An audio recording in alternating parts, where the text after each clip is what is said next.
Bring this bad boy over here. Friday night. Hopefully everyone's doing amazing on a Good Friday. Wow, what a week. I have no idea how your week has gone. So as you're tuning in, let me know in the comments where you're watching from. There should be a link above or below, and you should be able to hit that link and comment. I'm using StreamYard, so if you want to interact and share your thoughts, please do so. I'd love to be able to hear what you're saying and see what you're saying on the dashboard. But just to kick this off, hey, this has been a very raw and very real um, season. Forgive the informality. I'm just relaxed and just hanging out. And I mean, it's not like it's anything abnormal, but one of the one of the things I wanted to share and just dive into. If you want me to see your comments, please hit the link so I can see them here on the dashboard. But if you haven't caught the most recent newsletter over on LinkedIn, please go find me on LinkedIn and join. It's Grief and Recovery Encouragement, and it's the weekly newsletter. At this point, I'm sharing about how many saw me on the front end, and they all still live here in Huntsville, Alabama, and I share about the abuse that how it started. I remember when I remember when it began. I was um, 11, 12 years old, and just kind of give all of those who are tuning in who don't know my story. My dad was murdered when I was 18 years old, and right now I'm in the process of sharing my story as to what sparked me to want to restore the relationship before he was gone. And so there's a lot of gap in context. So if you see the link down here below, that's the actual newsletter you can get via straight to your email and get caught up over the next couple of weeks. But go for the real time stuff over on LinkedIn. But so my dad was murdered when I was 18 years old, and I remember when I contemplated suicide when I was 16. That is when I turned my life around. But that wasn't until before. No, that wasn't until after my parents divorced and I was 10. I'm the oldest of three, and my dad manipulated me against my mom and put me through a lot of abuse. And I didn't tell my mom because I was going through puberty at the time. And honestly, I'm just being real. Like I said, no masks here tonight. No, advance whatsoever. I want to, just want to be honest and be open. I'm just an open book. And I remember all of this happening and as you guys are tuning in, please drop a comment. Let me know where you're watching from. I really love to. This is a dialogue. I don't like to have a monologue. I love to, as I'm sharing, if you have questions or anything that just want to chime in, just drop it in the comments, please. But one of the biggest things that I remember, as per the newsletter, is that I'm sharing about how I remember embarrassing my dad. My dad was extremely insecure, and I remember a lot of the stuff during us restoring our relationship. A lot of that came out, and I remember the first time because I'm real sarcastic, and if you're around me at any point in time, you know that I gotta be careful with my comebacks. I'm quick with them, and I got that from my dad, and he can't be mad at me. It rubbed off on me, but it just backfired. And at this point, I remember I got kicked out of my mom's house because she wanted to teach me a lesson to go work for my dad, and just like the old adage, go learn some discipline, And what she didn't know that there were prostitutes and drug dealers and gun runners over at the house every other night, and a lot of that stuff happened when my dad would throw parties. The front end of it, man, it looked great. Everyone was like, "Oh, you got a successful business. I'd love to have this, et cetera, so on and so forth." But my dad tried to tower over me and tried to make me feel inferior so he would feel better. And oh boy, I just had enough at that point. And I quickly learned how I was going to regret that. And again, like I said, no masks tonight, so I'm just going to be real and be very raw. And so please just hang in here with me. I remember, and if as I'm sharing, if you feel like there's somebody that can hear this message, please tag them in it or share it. But I remember when he had smoked a blunt, and in front of everyone, he was trying to impress people. And he said something to me. I can't remember the exact wording on it, but I remember when I he tried to embarrass me and it backfired because I was quick with the comeback. Got him, and everyone was like, "Dude!" I mean, wow, right between the eyes. Got him. And I mean, he was like, whatever. But at the time, it was funny. But later on that night, after he had more drugs in the system, more alcohol, my dad would drink about a half a gallon of Jose Cuervo a night. And the next morning, he woke up real happy, didn't remember anything, but I remembered every second.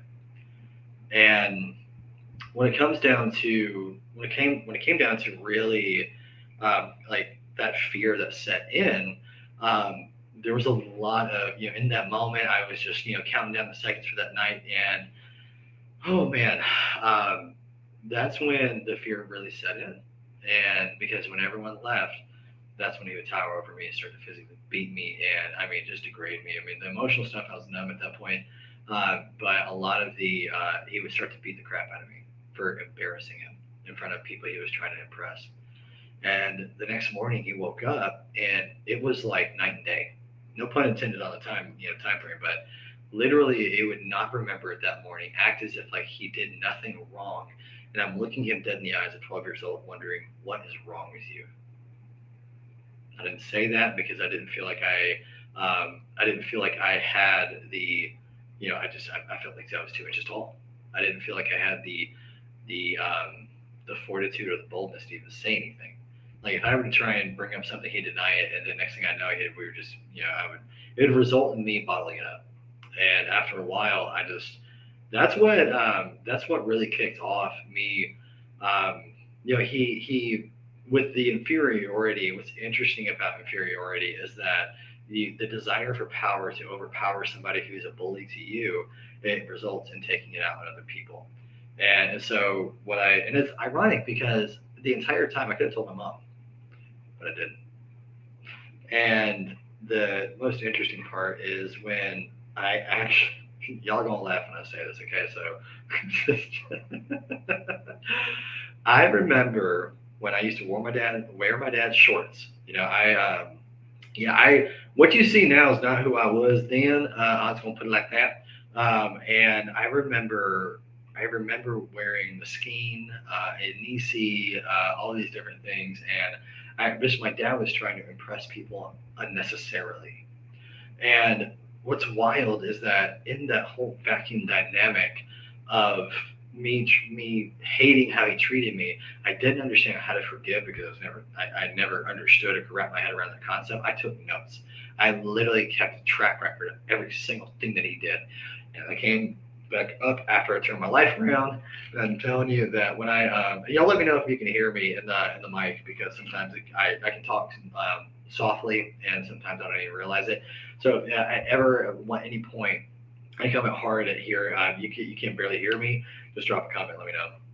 But when it came down to literally everything that was happening that night and to the transition of it, I didn't know how to process any of it. I had no emotional intelligence whatsoever. I had no, my mom was doing every single thing that she possibly could as far as sacrificing. I mean, she is an absolute warrior. Like I don't care what anyone says, and I mean, at the end of the day, that woman is amazing. Uh, because throughout those years, I took everything for granted that she did. I believed every lie that my dad told me, and it caused a spiral of shame and depression because I believed the lies that he was saying, but I ignored all the red flags because at that age I was just wanting my dad's affection.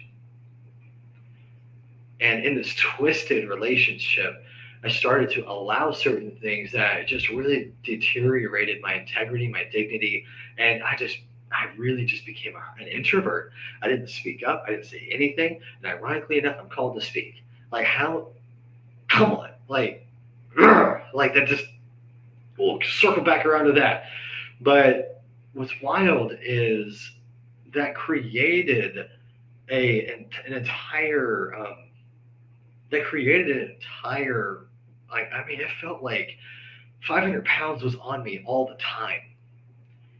And and it's interesting because I would always have fantasies about beating the heck out of him. Every young kid does that. Like, man, I got beat up by dad someday. But this is on a whole other level. And I'm sitting back and I'm like, wow, um, this guy really doesn't remember what he did.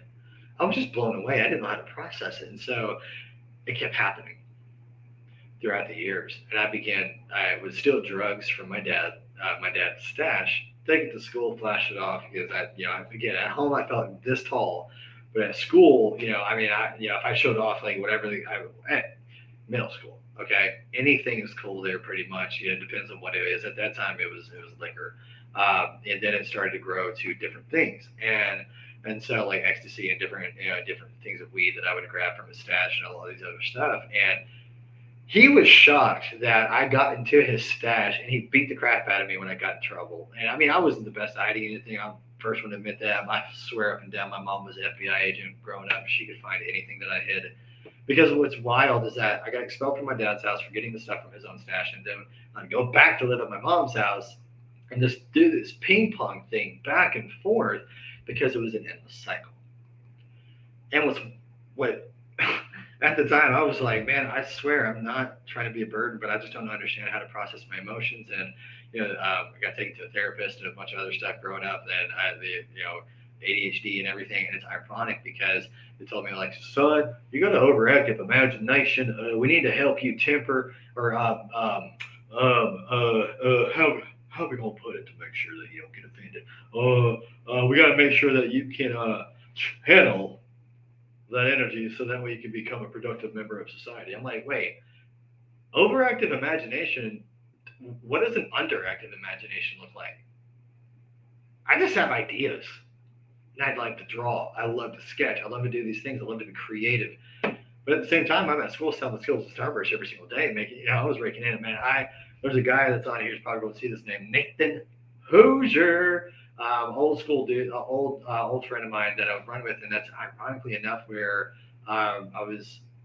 He and I were working together. He would go to Sam's Club for me, and he would buy all the stuff. I didn't know I could get a Sam's Club membership at that time, but man, I was raking in the money, at freaking, at 12 years old, man, 12, 13, all the way up to like, man, I was making bank, for that age. I'm like, yes, I love it. I love to hustle, but it's interesting because the entrepreneurship stuff, that side of me, and the business side of me, I mean, it just kind of flowed out naturally, and it's wild because at the end of the day, I would get in so much trouble at school. My dad would not understand why I was getting in trouble, and I don't have any kids yet, but I am determined to make sure that I am a father to my children, a dad to my children, as a husband to my wife, and to make sure that I'm present with them. Because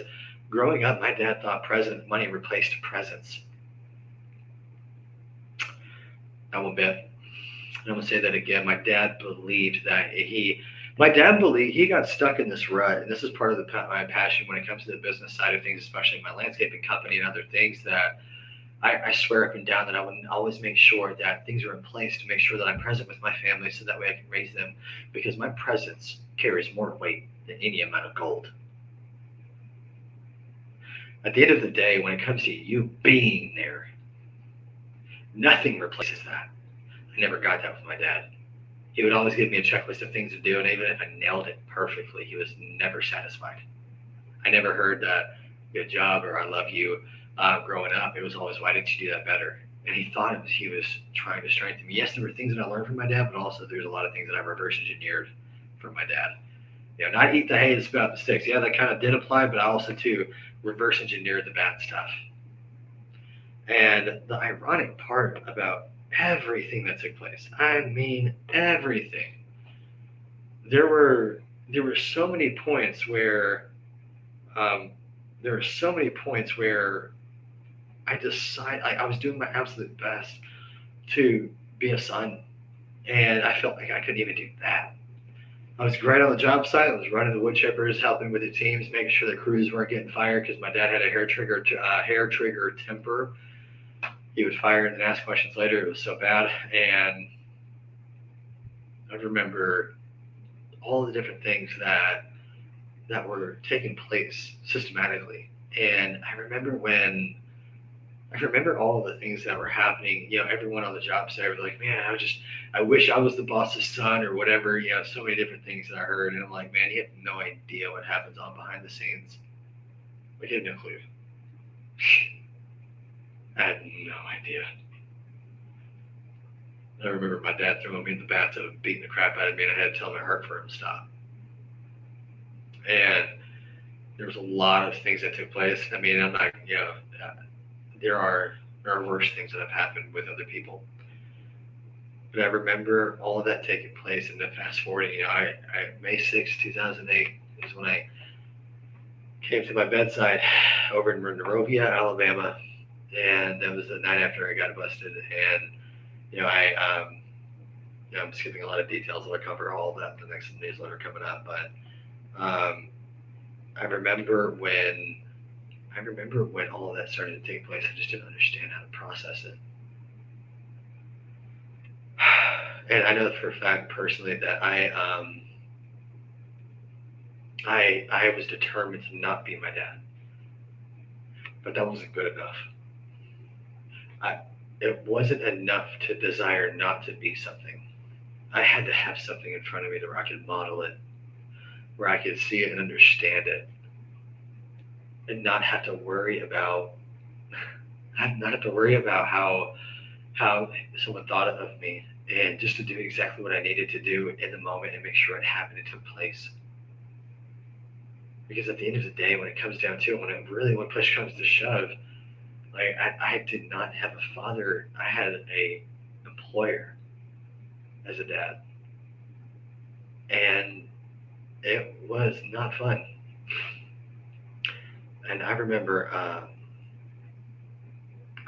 when everything was happening, and it all was just happening so fast, and it was just one thing after another, and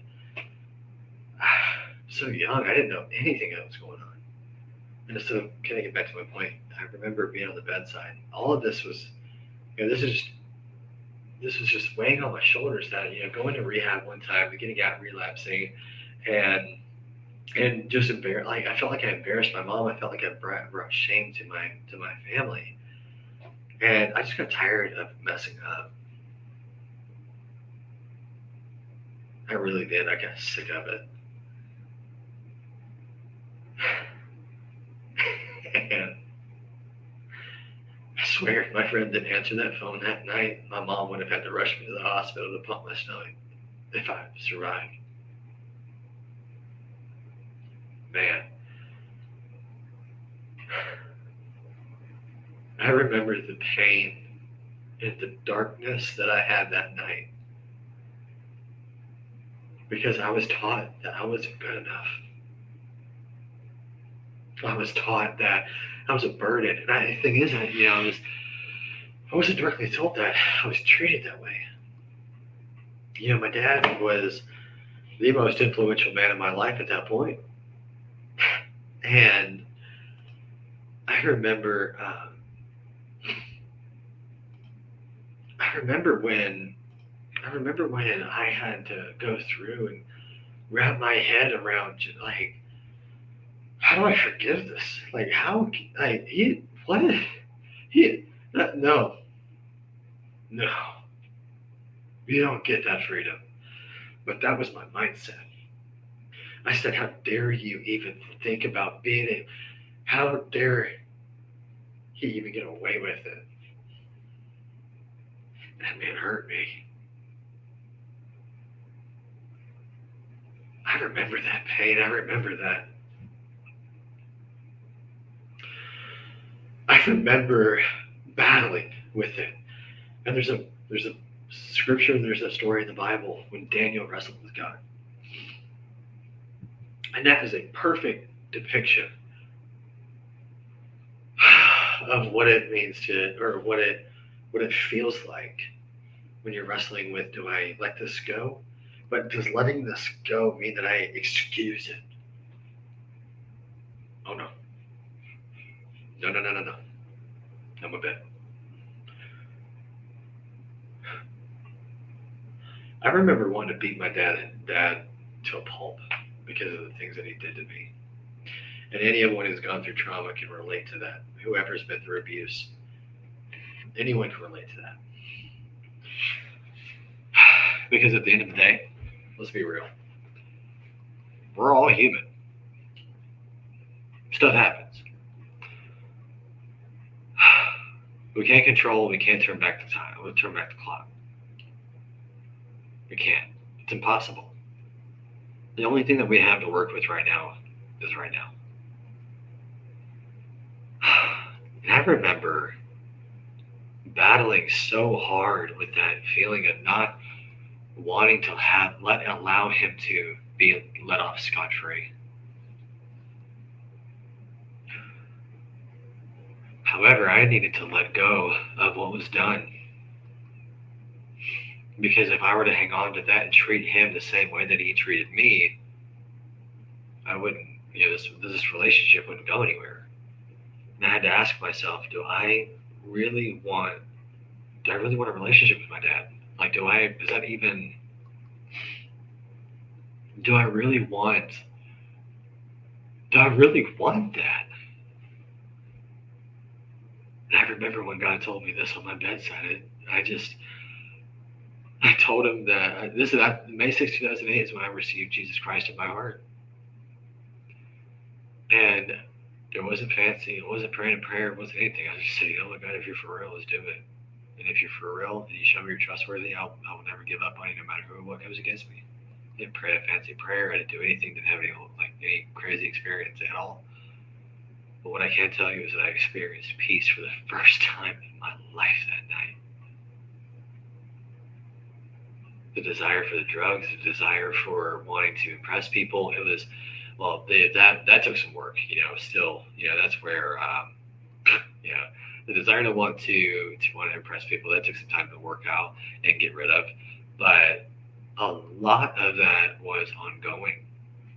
There was a lot of issues that I was just battling personally in my own life that I just needed to understand. I needed to wrap my head around what am I to expect if I try to rebuild this relationship with my dad? What is my expectation? What in the world can I expect for him to punch back with?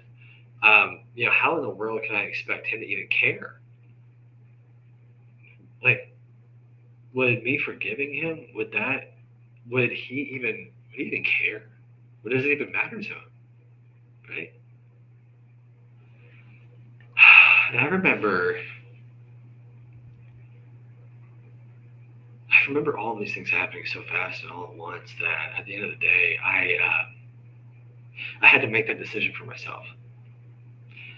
I had to make the decision to forgive my dad, not to excuse what happened, but to not allow it to plague my happiness and my joy anymore.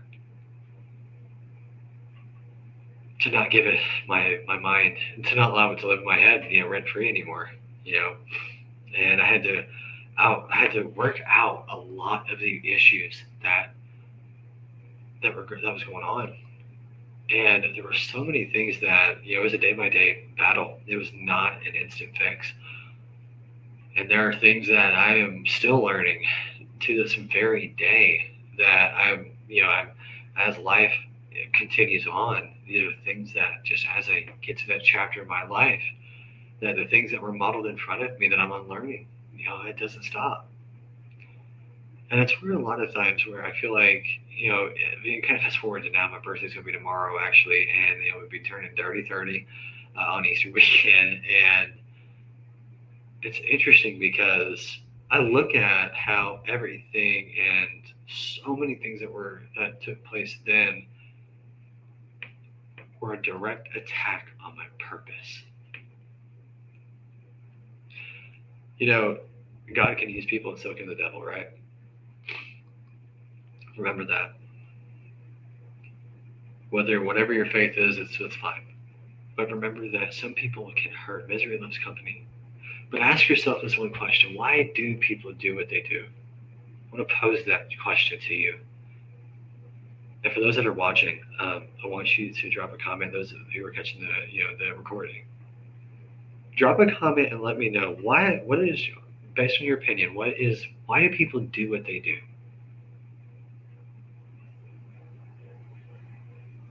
Well, comments are. Give it a couple seconds for you to drop your thoughts down below. At the end of the day, we always do what we believe is the right thing to do, regardless of what filter or things are going on. When we do the things that we believe that are the right thing to do, creates habits and creates a lifestyle. And also there are benefits and consequences that come along with that lifestyle. No matter what, pros and cons. And I had to wrap my head around first that my dad, for whatever reason, how he handles pressure, how he copes with things, whatever the case may be, and it's with drugs, sex, and trying to buy things and try to impress people. My dad had a lot of issues of his own. He projected them onto me.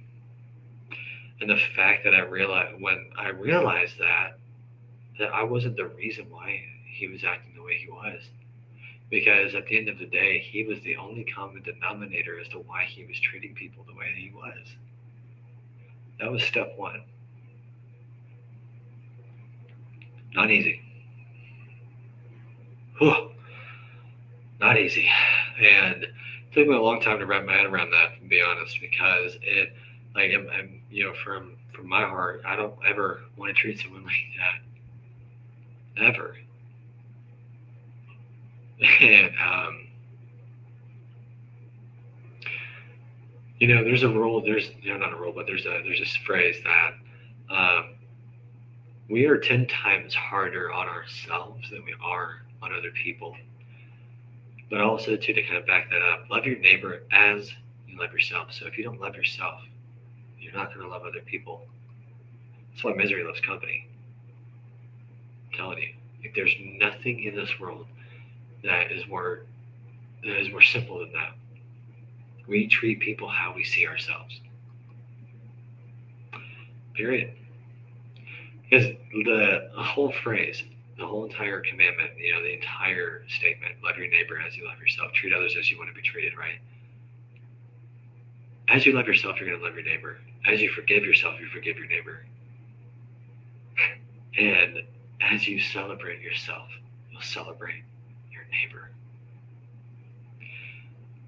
When you take time to empower other people, it's a direct reflection, most of the time, of how you see yourself. Now, there is a twist to that. There are times where people don't feel like they're good enough. Been there, done that, and how they put others before them, and then they become resentful. That was me. And and my dad was the exact opposite side of the spectrum. He impressed people because he felt lonely. He told me that, and it hurt my heart. And I remember that moment when I saw through the lines. When you're listening to understand and not listening to respond, you can read between the lines and hear someone's heart. Like, yeah, people are saying certain things, but what are they really saying? What are they really crying out for? A lot of people suffer in silence. And that was the moment that I realized that, wait, if my dad is lonely and he's treating me accordingly to how he feels, I started to work backwards. I started to understand. Hey Tiffany, how's it going? Sorry, I just saw I switched over to another channel. But I switched, and that's where I worked backwards. And I'm wondering, I'm like, I love this man. Because even though he should be my dad, even though this shouldn't be this way, I'm the kid. I shouldn't be parenting my parent. The cards I was dealt. And there's a verse that says, James 3:18 says that the fruit of righteousness, God's nature in full, the finished work is sown in peace by those who decide to make it, not by those who decide to feel it. And imagine sowing a seed and the house pops up. I don't know if y'all ever watch cartoons, but I'm a big nerd. Okay, so I'm a Marvel fan through and through. Don't judge me. Love you too. So imagine being able to throw a seed into the ground and a tree pops up. See, what happens is when I came to Christ, everything was made brand new in me. However, if you ever want to bridge a gap and build peace, you have to act accordingly. You have to act accordingly as if it's already been done. You have to see the potential in the person and pull it out, treat them as they should be, not treat them as what they could have been. Treat them as they could be and they'll perform as they should be. I'm going to say that again.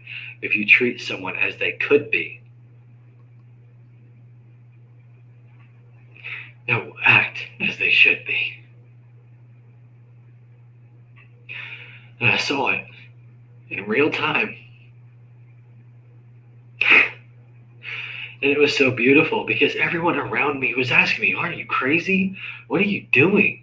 Because after my dad died, after he was killed, I promise you, I found a forum of almost 20 to 30 people saying, "Holy crap, that my dad did. Yeah, they weren't wrong." But I saw something different. I saw something different. Because the same love that God gave to me, no matter what, I wasn't a lost cause. Because at the end of the day, if you consider anyone a lost cause based on their mistakes, so are you. At the end of the day. And I remember being on the job site one day with my dad, and we were gearing up, getting all the bucket trucks and everything ready to go onto the job site. And excuse me, we got buggers. We got booger factory going on over here. Forgive me, but there was a lot that happened, and I remember, and I remember when I was praying for a guy on the job site before we were going, because he was just going through it and he was struggling. And his name was Chris, and I remember when I got back in the truck with my dad, because my dad was driving the truck, and I swear my dad was the only guy in Huntsville, Alabama, who owned a tree company with one arm. No joke. It was wild. And he asked me, he was like, "What were you doing over there with that guy?" I was like, "I'm just praying for him. No big deal." He's like, "You can't pray for people like that." I was like, "I prayed for you. Shut up. I can pray for him." Whatever.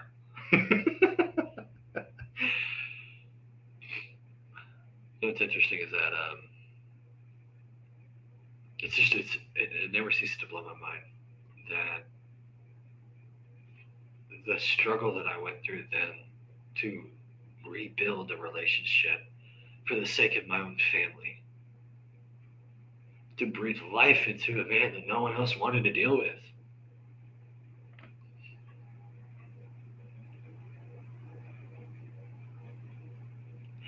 I'd be lying if I said I felt like he was ripped from my arms. If I didn't say that I felt like he was ripped from my arms. Whatever, you know what I'm saying. It's been a long week. I need some more caffeine. But I will say this though, I did my part. I did everything I could. Everything. And the reason why I want to encourage anyone who's catching this for the first time at any point in time, it's important to forgive, because at the end of the day, you don't want to block a blessing in the future, not just for yourself, but those around you and your family. It's your responsibility to stop the generational curse. Choose different, be better. But at the end of the day, it's not enough to not just want to be not them. It's important to make sure that you decide exactly what do you want ask yourself that officially, like really truly. If you never asked yourself that before your entire life, what do you want? When I was first asked that, I was like, I don't know. I've never actually thought of that. What do I want? And what's interesting is that as I began to let go of those things that were done to me by my dad, and to understand what love actually meant, and I had to set boundaries with my dad. It felt so good to put a boundary down for the first time with him. I remember it too. It was like, yeah, I kid you not. I remember when I had first got out of rehab and I had read The Purpose Driven Life and understood what it meant to set a boundary down and to be in a relationship with someone where you affect them and they don't infect you. Let me say that again. To be in a relationship with someone who does not infect you, but you affect them. The boundaries create the structure in our relationships, right? And so I had to really wrap my head around that. And I remember, right out of rehab, bam, we went back to go work for my dad. And I'll tell you this: my dad thought I hadn't changed yet. He thought I was the old me. Because I went to rehab one time, relapsed, and this is the second time. That's what drove me to suicide. I just felt like a screw up. Good old Neves Davis Center, Mr. Ray Bond, Mr. Tanner. And good old Mr. Ray Bond works over the car dealership over there, over at university. He was in there. Man's like a refrigerator with arms. Yeah, he's a big man. Big man. But that's a good man too. Good man. Good man. And I remember when I got out on the job site with my dad, and oh man, this is right in front of the customer, and it was right in front of something else, and it was right in front of their job crew. I was standing on the curb, and we'll cut this live stream here, but we'll and just be able to you guys catch the replay. We've been on here for almost 40 minutes. It feels like 10 minutes already, but I remember being on the job site. And holy smokes, I remember he asked me to do something stupid. It was just the dumbest thing. It was very risky. It wasn't safe. It was not like I was being stubborn. It was just really, truly, it was just not smart. It was like something to do with the wood chipper and everything, and then whatever. And I was like, I'm not doing that. And then what happened is he said, do it now. I said, no. I just stood there. And the next thing I know, I see a fist come this close to my face. I said, what? And he never did it again. He tested me that day. And I didn't budge or flinch. My nose is going to be broken. I was going to have a massive headache too. But that was the day it stopped. And I tell you that my heart was beating so fast out of my chest, I'd probably punch somebody with my chest. I'm not kidding. Like, yeah, it was racing. But when I tell you that I got my power back that day, I'm not kidding. Man, it felt so good. But it sparked something that I stood up to my dad in all of his the stupid antics, and I put a boundary down, and I stood my ground. And it wasn't in an aggressive way or anything like that. Yeah, my dad and I got really creative on our cussing. I'm not gonna lie about that. I'm telling you, like if y'all have caught any of these other live streams, when I say my dad and I had loud conversations, that's how often we cussed each other out. Like we got creative with that. It was like a paintbrush. I'm not kidding. Yeah, we cussed in cursive, we cussed in country, we cussed in print, we cussed in strike through, we cussed in underline, we cussed in bold. I mean everything. Like heck, we cussed in Chinese. It doesn't matter. Like we was finding out words, but it like that. God. But at the end of the day, we, no matter what happened after that, we were determined to make amends. Because I sat down with my dad. I said, Dad, I love you, but I'm not going to let you bully me. I'm not going to let you talk down to me anymore. if you want me in your life, that's a must and that's a requirement and that's not negotiable. Do you understand? And he abided, he respected that, and he understood where he went wrong. And that's, I mean, it didn't stop there. That's for darn sure. He slipped up quite a bit. He definitely did. And he definitely slipped up quite a bit, but it came to where it's like, you know what, there's grace. Peter asked for a budget for forgiveness, right? He's like, hey, how many times I got to do it? And I slap the smack out of him. Like the one that was heard around the world. At the end of the day, literally, it came down to respect and a mutual dynamic. Had nothing to do with an allowance. I had to understand that if I wanted this relationship to work and it to grow, I had to find it in myself to forgive him the same way Jesus forgave me. Really, truly. Because at the end of the day, nothing else mattered. There are so many things that we can pick and choose, but at the same time, and we're going to dig into this on the newsletter about the power of our presence and the weight that it carries. Because there are so many things that trigger us from a person, just a person in general. Because there are so many things about us that carry weight.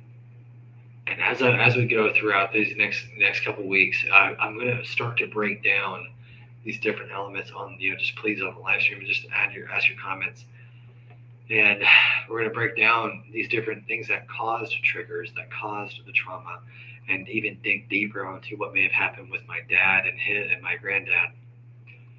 What happened is my grandpa did the same exact thing to my dad. And I'll be darned if I even allow that to happen with my son. It stops here. And I was determined not to still be my dad, but then as God sent men and father figures and brothers and just people who didn't want anything from me to just pour into me, I wouldn't be here without them. And with them, I had an understanding of what a good dad, a good father, but primarily who Father God was. The fact that I could understand that I was forgiven for not something I could have done. Because if I can do something to get something, then I can do something to lose it. That's just, whatever. And I realized that I couldn't do anything to piss off God. And then I realized that if I can't do that with God, then I should allow that same reciprocity, whatever. I told you I do some campaign. My country kicking in on when it's on late night on Friday. That two-way, whatever, double standard. I'm trying to find synonyms right now. Y'all help me out and drop a comment wherever you're at. If you hit the link and let me know. Reciprocity. There we go. Extra syllable in there. My bad. See, told the country kicking in. I'm over here adding syllables in there that don't even matter. Reciprocity. So that I needed that mutual reciprocity from my dad. And so I needed it, but I needed to facilitate that with him. So that way, even though he would screw up, I'd show him that I wouldn't give up. Not on him. And that wore on him like water over a rock. And the amazing part is that even though it taught me how to get out of my own way, but also to make sure that I said, Dad, look, hold on, told you this, and the boundaries keep people accountable. And so, yeah, it was tough, but anyways, we're going to be digging into this in the newsletter, and please tune in every Friday night. I'm going live, and this is where digging into my story and really just unpacking these things. I really hope that this is an encouragement, and that we can connect on this, because at the end of the day, I don't ever want anyone to feel alone when it comes down to what they're struggling with, because at the end of the day, there's a lot of people that are still here on my live stream that knew me and knew my dad, and have seen the growth and everything that has taken place. And so I just appreciate everyone tuning in. And if you want to get caught up on the newsletters, you can go to the link that's right down below, and to even subscribe. It's free. It's not, don't worry, there's no upsell or anything like that. This is just me unpacking my story 1 week at a time, and now it's in an email format, so you can get it on the go. It's every Sunday. It'll be delivered to your inbox right away. And there's a space for your phone number if you want to get a text notification of it as well. Totally your choice. But at the end of the day, it is where I want my story to encourage someone. And so if you're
Well, hello. Sorry. All right. So we're going to cut the stream. Apparently, I had some technical issues. My bad.